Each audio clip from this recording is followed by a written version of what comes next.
प्रकृति के इन खूबसूरत नज़ारों और ग्रेनाइट पत्थरों के साथ स्वागत और अभिनंदन है आपका साहिब बंदगी। और आप देखना शुरू कर चुके हैं अपना पसंदीदा यूट्यूब चैनल खुशहाल ज़िंदगी। जी हाँ, ये जबलपुर मध्य प्रदेश का जाना माना शहर और जबलपुर के स्टेशन मदन महल से महज 2 किलोमीटर दूर ये बैलेंसिंग रॉक विश्व धरोहर वर्ल्ड हेरिटेज आप देख रहे हैं।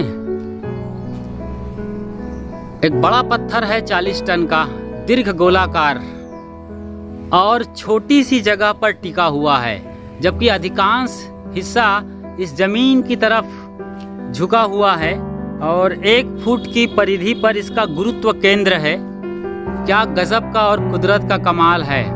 5 करोड़ वर्ष पुराना इस पत्थर को बता रहे हैं। एक बड़े भारी चट्टान पर ये ऊपर का चट्टान टिका हुआ है, जिसे बैलेंसिंग रॉक यानी संतुलित शिला कहा जाता है।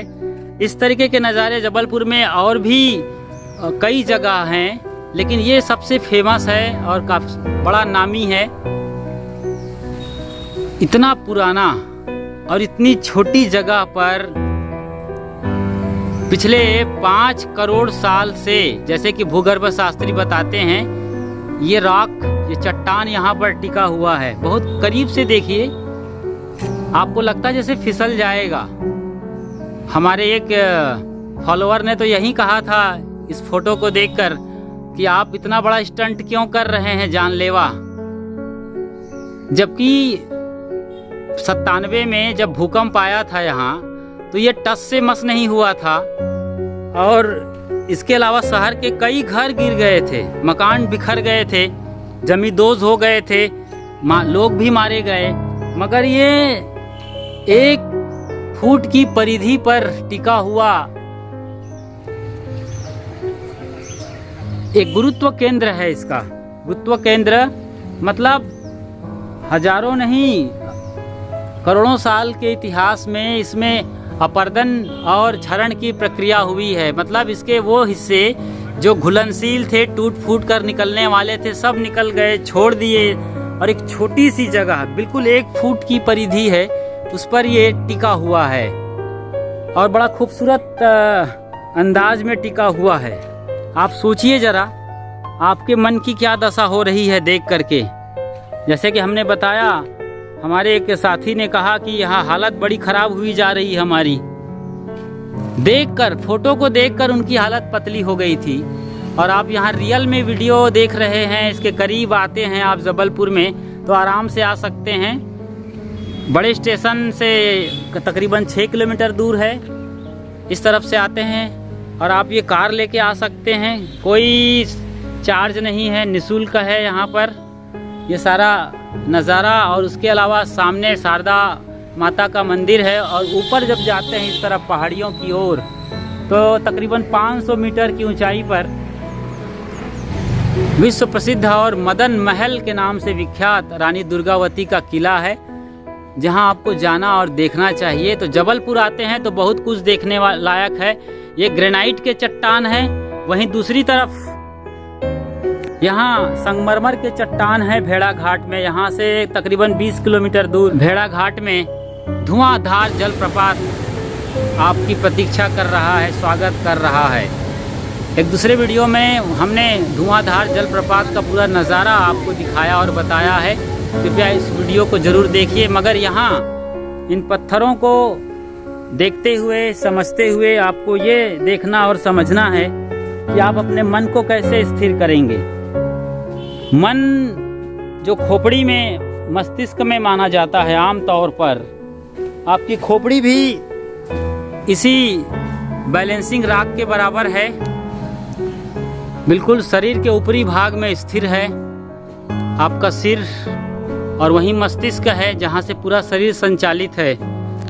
और अपनी मन की अस्थिरता के कारण, यानी चंचल मन के कारण, आप भी कई बार अस्वस्थ महसूस करते हैं और कई तरीके के परेशानियों का मुकाबला करते हैं। ये गुफा जैसा है, वो बैलेंसिंग रॉक है सबसे ऊपर, वहाँ से इसके पिछवाड़े का हिस्सा आप देख रहे हैं, गुफा जैसा है, और आपका मन भी गुफा है। जितना प्रवेश करिए उतना ही अंधेरा, भयावह और अकेलापन का सामना करना पड़ेगा। यही हालत यहाँ की है। ज़रूर लाइट के सिस्टम जला दिए जाते हैं यहाँ पर, लेकिन इसे तो समझ सकते हैं, ये पहाड़ पत्थर 5 करोड़ वर्ष पहले कहते हैं कि ज्वालामुखी से निकले हैं, और फिर वो बाहर से जब लावा, अंदर से बाहर लावा आया तो फिर धीरे धीरे ठंडा होता गया और ये चट्टान का रूप ले लिया है। और ये ऐसे ही स्थिर हैं। जी हाँ, ग्रेनाइट के पत्थर हैं ये।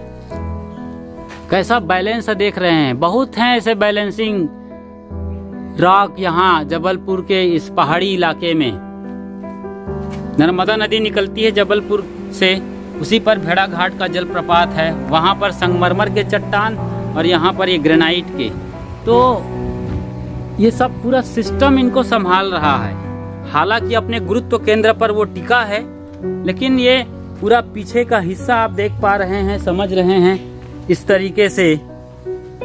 तो चट्टानों का काफिला है, एक बड़ा हुजूम है, एक दूसरे से सब सटे हुए हैं, और ये बड़ा पत्थर है, बड़ा चट्टान है जिस पर वो रॉक टिका हुआ है, ये ऊपर वाला। दुनिया भर के लोग इसे देखने आते हैं, समझने आते हैं। आज भी ये दुनिया के लिए कौतूहल का विषय बना हुआ है। एक छोटी सी परिधि पर गुरुत्व केंद्र में स्थिर होने के कारण, तो आप जैसे कि मन से परेशान रहते हैं, आपका मन, आपका मूड खराब होता रहता है, तरह तरह के विचार और चीज़ें आपको आंदोलित करती रहती हैं, तो क्या आप समझ रहे हैं आप अपने मन को कैसे स्थिर कर पाएंगे? किस तरीके से अपने मन को स्थिर करेंगे?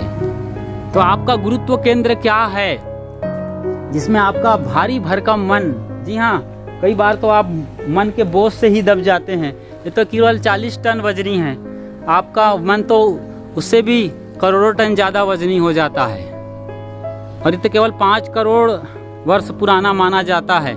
आपका मन पता नहीं कितने करोड़ वर्ष पुराना है, जन्मों जन्मों का इतिहास समेटा हुआ है। आज और कल की बात छोड़िए, और आप तो आजकल की बातों से ही तबाह हो जाते हैं, मन से हार जाते हैं, और ये मन आपको धर दबोचता है। तो आपका मन कैसे स्थिर होगा, शांत होगा? कभी सोचा आपने इस गुरुत्व केंद्र के बात से? सोचिए आपका गुरुत्व केंद्र क्या है। आपका गुरुत्व केंद्र है आपकी चेतना, आपकी आत्मा, आपकी मूल स्थिति। जब उसमें लौटते हैं, मौन होते हैं, शांत होते हैं, मन अपना काम करेगा, जो देखना है समझना है उसे करने दीजिए, आप चुप रहिए भीतर मौन। तो ऐसी स्थिति आएगी जब आपका मन स्थिर हो जाएगा। इन बंदरों को देखिए, उछल रहे हैं, कूद रहे हैं, मस्त मगन है इन नज़ारों के साथ। मन का जिक्र आते ही मंकी का जिक्र हो जाता है, और चूंकि बंदर काफ़ी चंचल माना जाता है, और उस चंचलता से भी आपकी जो मन की चंचलता है बंदर की चंचलता से कई गुना ज़्यादा है। तो जब आप अपने गुरुत्व केंद्र को पकड़ेंगे, यानी अपनी आत्मा स्थिति को समझेंगे, वहाँ जहाँ परम सन्नाटा और स्थिरता है, तब आप स्थिर हो जाएंगे। फिर आपका मन आपको डावाडोल नहीं कर सकता, वो भी अडोल, अकंप और स्थिर हो जाएगा इस बैलेंसिंग रॉक के तरीके से। इतना झुका होने के बावजूद आप सही तरीके से देख रहे हैं। आपका जो राइट साइड है वो झुका हुआ है, देखिए इस पत्थर का, और उधर उठा हुआ है, और अधिकांश हिस्सा धरती की ओर है। बावजूद इसके वो स्थिर टिका हुआ है पिछले 5 करोड़ साल से, और 40 टन वजनी होने के बावजूद। तो आप समझ सकते हैं कि अपने मन को स्थिरता के लिए कितनी आपको समझ चाहिए, किस लेवल की ऊर्जा चाहिए, वरना छोटी छोटी चीज़ों में आप घबरा जाते हैं, डर जाते हैं, और कुछ का कुछ करने और बकने लगते हैं। आप देखिए, पागल एक आदमी जब हो जाता है तो उसकी क्या दशा होती है। यही है मन की अस्थिरता, और कुछ थोड़ी बिगड़ा है उसका। और मन बिगड़ने से, क्योंकि मन बनता है अन्न से, खान पान बिगड़ा, सारा कुछ बिगड़ा और वो अडोल, अकंप, अस्थिर हो जाता है। आदमी कितना छोटा है, इस पत्थर के सामने देख रहे हैं, चींटी के बराबर नजर आ रहा है। तो आप इस चीज को महसूस करिए। जब आप समझते हैं सत्य को तो आप भी इसी तरीके से हर चीज को मैनेज करने लगते हैं और अपने गुरुत्व केंद्र में आकर परम स्थिरता को प्राप्त हो जाते हैं। साहेब बंदगी साहेब। यदि आप हमारे चैनल पर बिल्कुल नए हैं तो फौरन सब्सक्राइब करिए और नोटिफिकेशन की घंटी बजा दीजिए तथा बाजू के ऑल को सेलेक्ट कर लीजिए। और चलते चलते शुक्रिया, साधुवाद, अभिनंदन, साहेब बंदगी।